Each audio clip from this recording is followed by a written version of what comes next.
भारत की संस्कृति और सभ्यता को लेकर दुनिया में हमेशा एक कौतूहल रहा है। हमारे पर्व, धार्मिक आयोजन विश्व में सनातन परंपरा के ध्वजवाहक रहे हैं और अब दुनिया भारत की भूमि में ऐसा अद्भुत और भव्य धार्मिक आयोजन देखने जा रही है जिसकी दुनिया के ज्यादातर देश कल्पना भी नहीं कर सके, क्योंकि जितनी दुनिया के ज्यादातर देशों की आबादी नहीं है, उससे ज्यादा लोग एक शहर में कुछ दिनों के अंदर इकट्ठा होने वाले हैं। इस भव्य आयोजन यानी कि महाकुंभ 2025 की चर्चा सारी दुनिया में शुरू हो चुकी है। इस बार प्रयागराज में होने वाला महाकुंभ कितना अलग होगा, क्यों इसके अद्भुत और अविस्मरणीय होने के दावे किए जा रहे हैं, हमारी स्पेशल रिपोर्ट में देखिए।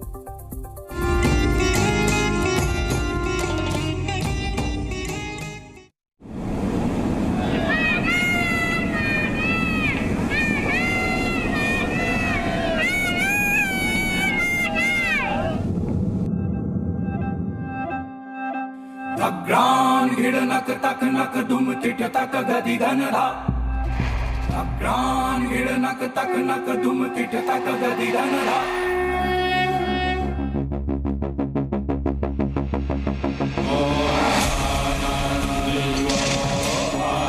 दुनिया में कुल 204 देश मौजूद हैं और इनमें से लगभग 200 देशों की आबादी से ज्यादा लोग तीर्थराज प्रयागराज में रेत पर बसने वाली नगरी में आकर पवित्र संगम का स्नान करें।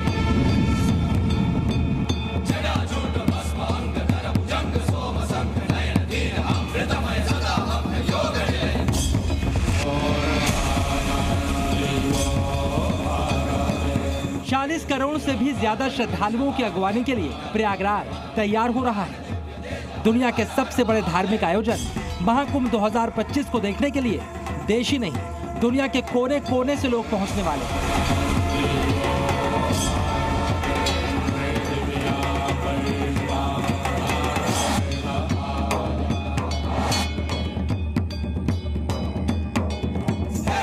भव्य, दिव्य और नव्य महाकुंभ की छटा ऐसी होगी जो आज से पहले न दुनिया ने देखी होगी, न ऐसे किसी आयोजन के बारे में सुना गया होगा।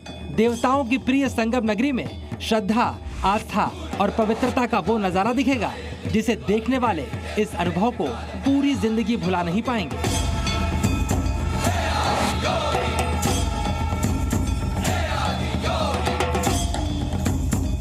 2025 के महाकुंभ की तैयारी युद्ध स्तर पर आगे बढ़ चुकी है। महाकुंभ में सनातन का नया सूर्योदय होने वाला है, जिसमें सबसे बड़े स्नानों के दिन अब सनातनी नामों का उद्घोष किया जाए।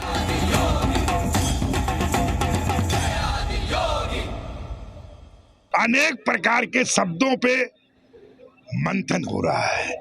हम लोग भी उसको विचार करेंगे, फिर अखाड़ा प्रस्ताव पास करेगा, चर्चा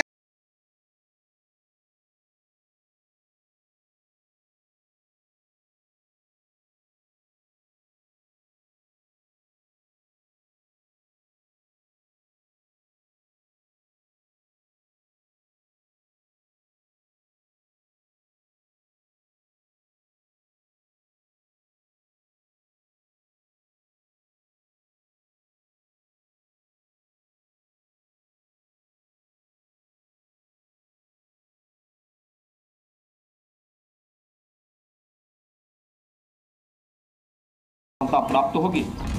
साधु सन्यासी महाकुंभ को लेकर उत्साहित हैं और सनातनी भगवान भास्कर के मकर राशि में जाने का इंतजार कर रहे हैं।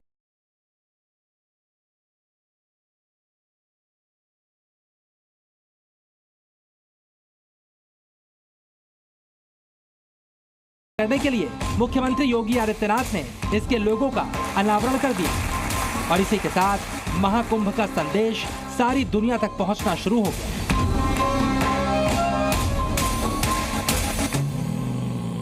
प्रयागराज महाकुंभ का लोगो अनावरण होने के बाद वो जो तैयारियां हैं वो तेज हो जाएंगी। सीएम योगी आदित्यनाथ आज प्रयागराज में थे।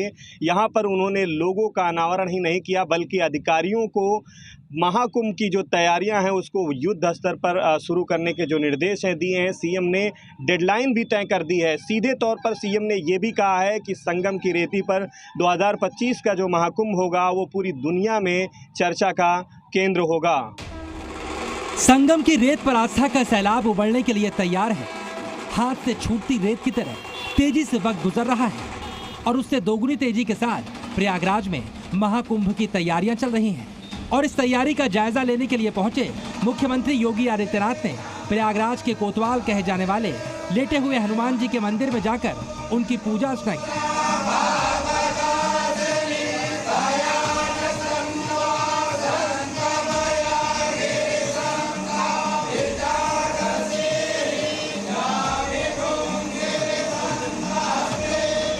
क्योंकि ये विश्वास है संगम किनारे मौजूद बजरंग बली के इस दिव्य स्थान से मिलने वाला आशीर्वाद सनातनी हिंदुओं के सबसे बड़े आयोजन को सफल बनाएगा। लेटे हुए हनुमान जी के आशीर्वाद के बाद महाकुंभ की सफलता के लिए योगी आदित्यनाथ ने मां गंगा का पूजन किया।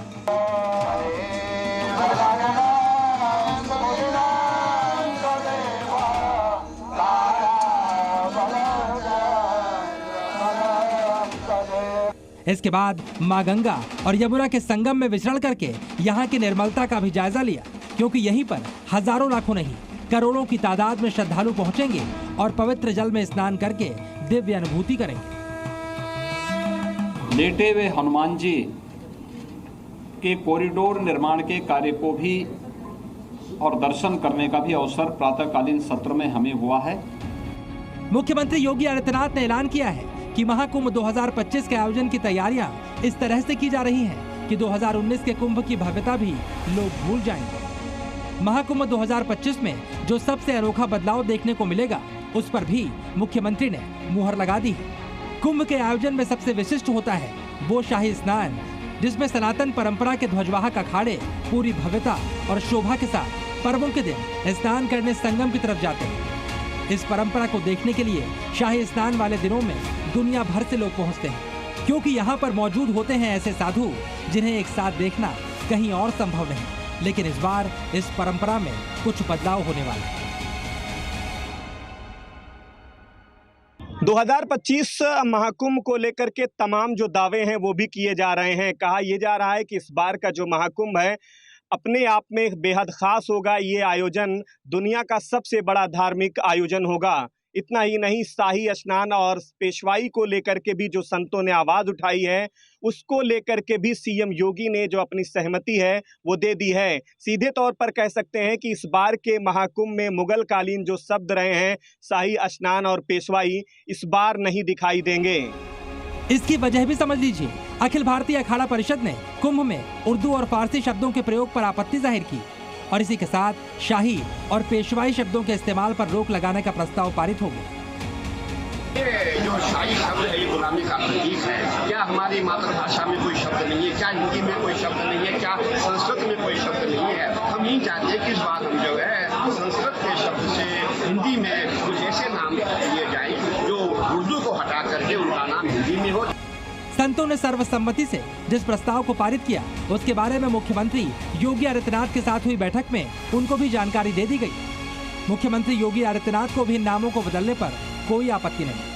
अब संत समाज शाही स्नान और पेशवाई जैसे नामों के विकल्प पर विचार करे। पेशवाई और शाही शब्द के लिए माननीय मुख्यमंत्री जी से हम लोगों की वार्ता हुई और उन्होंने कहा कि आप साधु समाज के साथ हम हैं, आप सब इस पर पुनः विचार कर और क्या नाम रखना है, कैसे करना, आप सब विचार करके और हमें अवगत कराएं और जो भी आप सबका निर्णय होगा वो हमारा निर्णय होगा। यानी शाही स्नान और पेशवाई जैसे शब्द अब इतिहास बन जाएंगे। लेकिन ये शब्द आए कहाँ से और क्या होते हैं इनके मायने? तो अखाड़ों के संतों के स्नान को शाही स्नान और अखाड़े के आश्रम से मेला क्षेत्र में जाने को पेशवाई कहा जाता है। ये परंपरा वर्षों से चली आ रही है।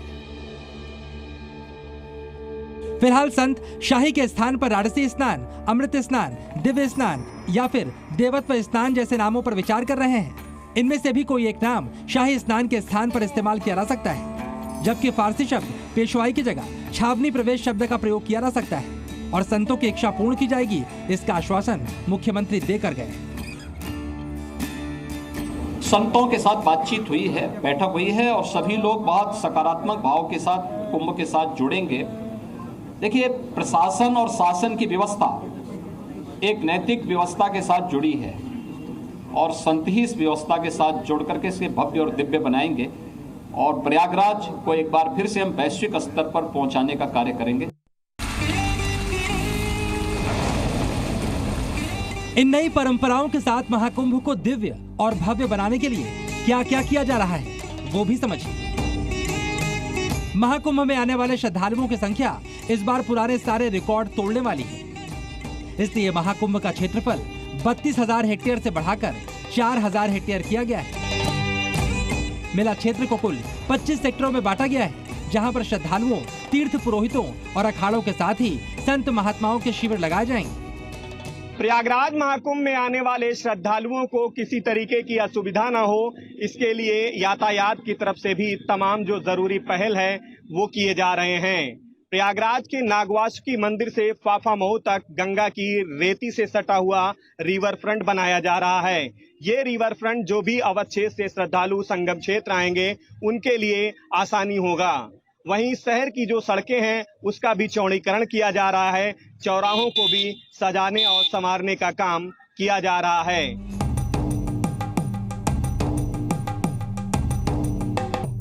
2019 के कुंभ में प्रयागराज को ऐसे सराया संवारा गया कि लोगों को शहर नया सा लगने लगा था। इस बार तैयारियां और ज्यादा चाक चौबंद हैं। श्रद्धालुओं के लिए 7,000 से अधिक बसें चलेंगी, 1.5 लाख से अधिक शौचालय स्थापित किए जाएंगे, 10,000 से ज्यादा कर्मचारी सफाई का जिम्मा संभालेंगे।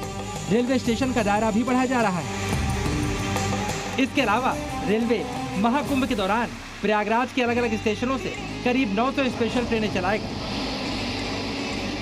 प्रयागराज प्रदेश का पहला शहर है जहां पर 3 धार्मिक स्थलों पर कॉरिडोर बनाया जा रहा है। संगम में लेटे हनुमान मंदिर, मनकामेश्वर मंदिर और भारद्वाज मुनि आश्रम कॉरिडोर भी महाकुंभ से पहले बनकर तैयार हो जाएगा। मुख्यमंत्री योगी आदित्यनाथ ने सभी कामों को पूरा करने की डेडलाइन भी दे दी। 15 दिसंबर तक हर हाल में सभी प्रकार के कार्य, निर्माण के कार्य संपन्न होने के साथ ही कुंभ के दायरे को भी बढ़ाने का कार्य 2013 के प्रयागराज कुंभ की तुलना में इस बार उससे दुगने से अधिक क्षेत्र में कुंभ फैलेगा। प्रयागराज में महाकुंभ की ये तैयारियां बता रही हैं कि संगम नगरी में ऐसा आयोजन होने जा रहा है जो आज से पहले कभी नहीं देखा गया। साधु संतों का जमावड़ा लगेगा। आस्था की ऐसी धारा बहेगी जिसमें भीगकर हर सनातनी आनंदित होना चाहेगा। मुख्यमंत्री ने कहा है क्योंकि संत ही इस आयोजन के मेजबान हैं, इसलिए उनकी भावना का ख्याल रखा जाएगा। लेकिन महाकुंभ में प्रवेश को लेकर संत समाज ने एक बड़ी मांग की है। ये मांग है आधार कार्ड के साथ एंट्री की मांग। इसकी वजह है गैर हिंदू कुंभ क्षेत्र में प्रवेश न कर पाए। इस बार के महाकुंभ में जो लोग भी आएंगे उनको अपना आधार कार्ड दिखाना होगा। दरअसल इसकी जो डिमांड है अखाड़ा परिषद से जुड़े जो साधु संत हैं उन्होंने मेला प्रशासन और सरकार से की है। साधु संतों का कहना है कि जो गैर सनातनी हैं, मुस्लिम हैं, उनका जो प्रवेश है मेला क्षेत्र में ना होने पाए। जो लोग भी मेला क्षेत्र में प्रवेश करें, सुरक्षा के दृष्टिगत उनका आधार कार्ड जरूर चेक किया जाए। और संतों ने इस मांग की वजह भी बताई है। अखाड़ा परिषद की मीटिंग के बाद अखाड़ा परिषद के प्रमुख ने खुद इसके बारे में जानकारी दी। हाल फिलहाल देश भर से आई कुछ खबरें इसकी वजह बनी। उसमें पेशाब मिला रहा है, कोई खाने में थूक मिला रहा है। इन सब चीजों को देखते हुए ताकि ऐसी कोई घटना न घट पाए, इसके लिए हमने ये बातें रखी हुई है। और हमारा पूरा प्रयास है कि मेरा क्षेत्र में गैर सनातनी कम ही हो, वही लोग हो जो सनातन को मानने वाले हैं। संतों की मुख्य मांगों की बात करें तो नंबर 1, महाकुंभ में कोई भी कारीगर या रसोईया गैर हिंदू ना हो। और दूसरी मांग, मेले में तैनात अधिकारी और कर्मचारी सनातनी हो यानी हिंदू हो। संतों को इसलिए आगे आना पड़ा, इसलिए बोलना पड़ा क्योंकि जूस में कर मिला देना, जूठा कर देना, भोजन सामग्री में थूक देना, फल में थूक कर देना, तमाम ऐसे कुरीति मुस्लिम समुदाय के द्वारा हम लोगों के सामने आ रहा है। मुख्यमंत्री योगी आदित्यनाथ ने संतों की भावनाओं का सम्मान करने की बात कही है, लेकिन क्या सनातन के सबसे बड़े धार्मिक आयोजन में गैर हिंदुओं के प्रवेश पर रोक लगेगी, इस पर कोई आदेश जारी नहीं हुआ। हिंदुओं के लिए महाकुंभ आस्था का संगम है तो प्रयागराज में रहने वाले मुसलमानों के लिए रोजगार का मौका है। मुस्लिम समुदाय का दावा है कि महाकुंभ में पेंटिंग, सिलाई, कारपेंटर समेत कई दूसरे कामों में वो शामिल होते हैं, लेकिन सरकार फैसला लेगी तो वो इसमें शामिल नहीं होंगे। हम लोग बहुत दिन से इंतजार करते हैं मेले का। मेले हिंदू मुसलमान सबका है। अगर सरकार नहीं चाहेगी तो हम लोग नहीं जाएंगे। मुझे भरोसा है अपनी भाजपा सरकार को, मुझे भरोसा है कि वो सबका साथ, सबका विकास, सबका विश्वास लेकर चलते हैं। ऐसा होना नहीं पाएगा। आस्था के महाकुंभ में किसे शामिल नहीं होना चाहिए, संतों की इस मांग पर बहस शुरू है, लेकिन महाकुंभ में शामिल होने के लिए सनातनी हिंदुओं ने तैयारियां शुरू कर दी हैं। महाकुंभ के प्रचार प्रसार के लिए अब इसका लोगो देश भर के एयरपोर्ट, रेलवे स्टेशनों और महत्वपूर्ण स्थानों पर लगाने का आदेश जारी किया जा चुका है। इसी के साथ महाकुंभ की दिव्यता और भव्यता की चर्चा शुरू हो गई है, लेकिन जब अब तक का सबसे भव्य धार्मिक आयोजन अपना आकार लेकर सामने आएगा तो हिंदू आस्था के सागर में गोते लगाएंगे और सारी दुनिया इसे सम्मोहित होकर देखेगी।